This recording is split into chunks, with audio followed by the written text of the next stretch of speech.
할렐루야. 오늘도 말씀으로 하루를 시작합니다. 슬기로운 아침 시간 사무엘상 10장 말씀입니다.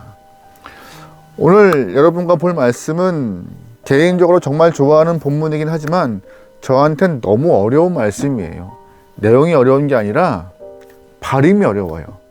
영상을 보셨던 분들은 아시겠지만 제 발음이 썩 좋지는 않습니다. 그런데 오늘 본문에 유독 어려운 발음이 나와요. 요나단. 이게 그렇게 어려워요. 지금 한 글자씩 요나단 하면 되는데 단어가 앞뒤에 붙기 시작하면은 많이 뭉개져서 말합니다. 너무 어려운 발음인데요. 너그러운 마음으로 좀 영상을 봐주시면 좋을 것 같아요. 저 목사님은 저게 안 되는구나. 저 발음이 힘들구나. 라고 그냥 이해하시면서 봐주시면 좋을 것 같습니다. 말씀 시작하죠. 믿지 않은 사람들은 이 땅에서의 힘을 숫자로 표현하고 있습니다. 서울이 몇 번째야? 연봉이 얼마나 돼? 의석수가 몇 개야? GNP가 얼마나 돼? GDP가 얼마야? 모든 힘을 수로 표현하는 것이 이 땅의 모습이죠. 그래서 숫자로 환산되지 않는 것은 확실한 힘이라고 믿지 않는 경우가 많아요. 그래서일까요? 믿는 사람들도 이 숫자로 평가되는 힘에 의존하고 또한 숫자로 평가되지 않는 이 힘을 믿지 않으려 할 때가 종종 있어요. 근데 그건 참 오산입니다. 왜요? 성경은요, 처음부터 끝까지 숫자가 힘이 되고 숫자가 대세의 판감이라고 말한 적이 한 번도 없어요. 그런 식으로 평가한 부분이 나오지 않습니다. 오히려 숫자가 많다는 것 때문에 문제가 되어서 숫자를 줄이고 일의 효율 때문에 인원을 확 줄이는 모습이 성경 곳곳에 나오고 있죠. 성경의 관점은 단순하고 분명합니다. 능력은 수에 있지 않고 하나님께 있다라고요. 사람의 숫자의 개념은 하나님 앞에서 아무것도 아니에요. 기드온 보세요. 미디안 군사 13명 5천 명이랑 대적할 때 기드온과 함께한 군사는 300명이었습니다. 줄여 300명. 예수님도 5,000명 먹으실 때 많은 재료를 갖고 먹으신 것이 아니라 보리떡 5개, 물고기 2마리, 딱 이 작은 도시락 하나 가지고 5,000명을 먹으시는 일이었어요. 다시 말해서 하나님이 마음 먹으면은 숫자를 늘리고 줄이는 것 큰 문제가 아니라는 것이에요. 많고 적은 문제가 아니라 능력은 하나님께 있다. 그 마음 믿으면서 그 마음 갖고 이 땅에서 살기를 소망합니다. 어찌 보면은 하나님이 요구하시는 것은 우리에게 그 양적인 부분보다 질적인 부분을 더 요구하시는 것이에요. 물론 질적인 부분만 추구하는 것이 좋다는 것이 아니에요. 분명히 양도 필요하죠. 가장 좋은 것은 양과 질이 함께 수반되면 참 좋겠죠. 그런데 아무리 봐도 양과 질은 반비례인 것 같아요. 양이 늘면은 질은 떨어지고요. 또한 질만 좋아지면 양은 확실히 줄어들고요. 문제는 양과 질, 이 문제를 떠나서 숫자가 어찌 되었든 하나님과 함께 할 때 이 숫자의 표현 상관없이 능력을 경험할 수 있고 승리를 경험할 수 있다. 이 얘기를 오늘 본문은 하고 있습니다. 여러분 그러기에 눈에 보이는 숫자에 계산할 수 있는 그런 수에 민감하지 말고 모든 것을 주관하시는 주님께 내 마음을 들여놓고 믿음 생활할 수 있는 저와 여러분들이면 좋을 것 같습니다. 오늘 본문에서 그 증명을 바로 요나단이 하고 있습니다. 전쟁으로 말미암아 그 승패를 가리는 중요한 순간에 군사력은 병력의 수로 판가름 나요. 전쟁에서 무기와 군사가 힘의 월등함을 차지한다는 것은 일반 상식이죠. 또한 그 병력이 많고 무기의 많음은 군대의 사기도 좌우하는 것입니다. 하지만 오히려 오늘 본문을 보면은요, 병력과 수에 상관없이 하나님이 이끌어 가시고 하나님이 함께 하실 때에 승리로 이끌어 가시는 모습을 보게 돼요. 그 체험들을 우리도 하길 소망합니다. 오늘 본문은 어제와 마찬가지로 이스라엘과 블레셋이 전쟁 전에 있어요. 서로 대치하고 있습니다. 그런데 숫자를 보니까는요, 상대가 안 돼요. 화력 자체가 비교가 안 될 만큼 너무나 큰 차이가 나고 있습니다. 블레셋 자체가 막강한 화력으로 무장하고 있고 거기에 비해 이스라엘은 참 초라하게 짝이 없어요. 어제 말씀을 좀 잠깐 보면은요, 사무엘상 순종 말씀에서 블레셋의 병력의 수가 어마어마합니다. 수레가 3만, 마병이 6천, 또한 군사가 해변에 모래알 같이 많다라고 표현되어 있어요. 반면에 사울의 군사는 딱 600명이에요. 무기면에서 봐도 병거, 말, 칼, 창 등 다양한 무기로 블레셋은 무장되어 있지만 이스라엘은 농기구가 전부예요. 왜냐하면 왕정시대 바로 앞 하사시대까지 이스라엘은 블레셋의 통치를 받고 있는 속국이었어요. 그때 블레셋이 철을 만질 수 있는 그런 철공들을 다 데려갔고, 또한 무기를 만들지 못하게 했으며 철은 꼭 그 농기구에만 쓰도록 한정되게 만들어 놨습니다.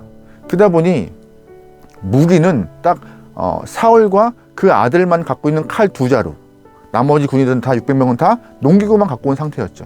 무기도 상대가 안 되는 상황이에요. 엄청난 차이가 있던 것이죠. 그러다 보니 군대의 사기 또한 차이가 납니다.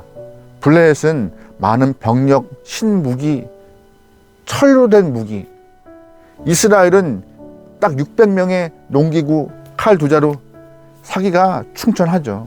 충천해요. 게다가 이스라엘은 처음에 3,000명으로 시작했다가 블레셋 보고 무서워서 도망가고 남은 사람이 600명인 거예요.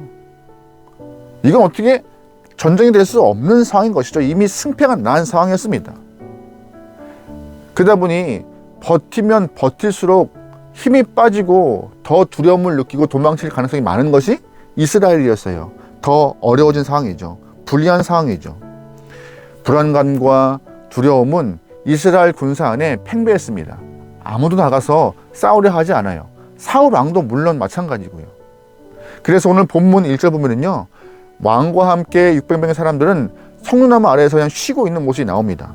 그런데 이런 상황을 못 견디고 혈연 단신으로 혼자 블레셋 지형에 들어가서 싸운 영혼이 있습니다.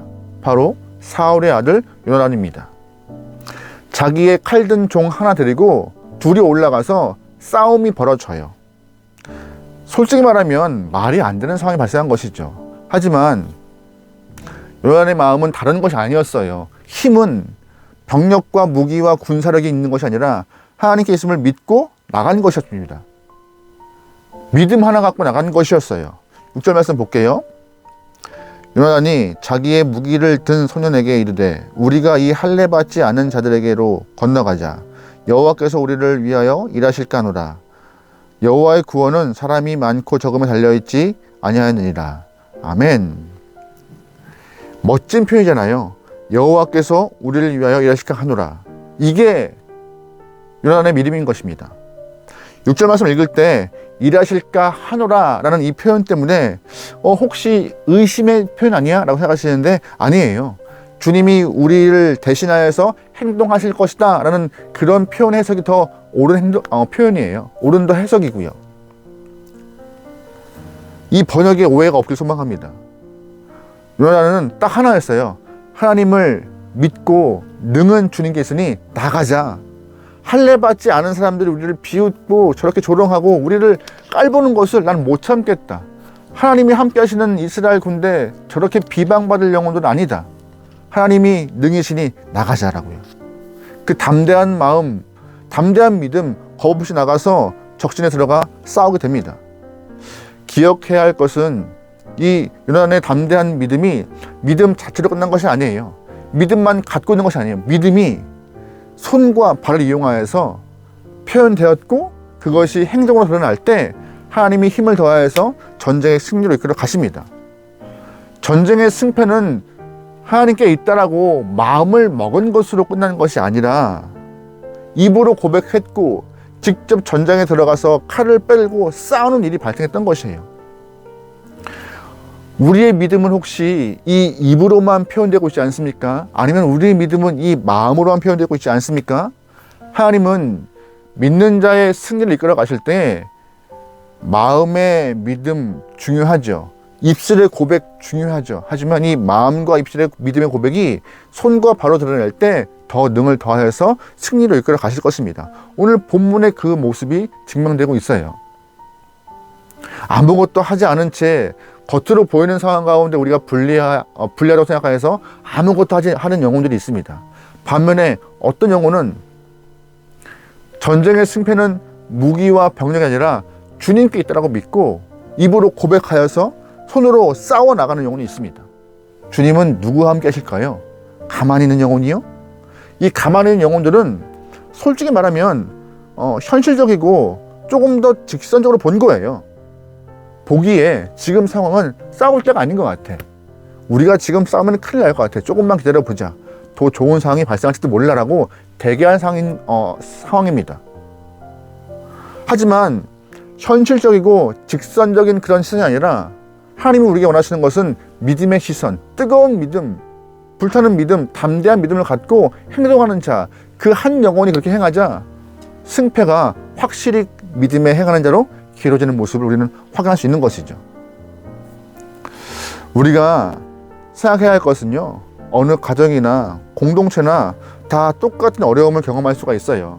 그때 본문과 같이 눈으로 계산할 수 있는 그 숫자에 현혹되어서 아무것도 하지 않고 주저앉아 있는 것이 더 옳은 것인가?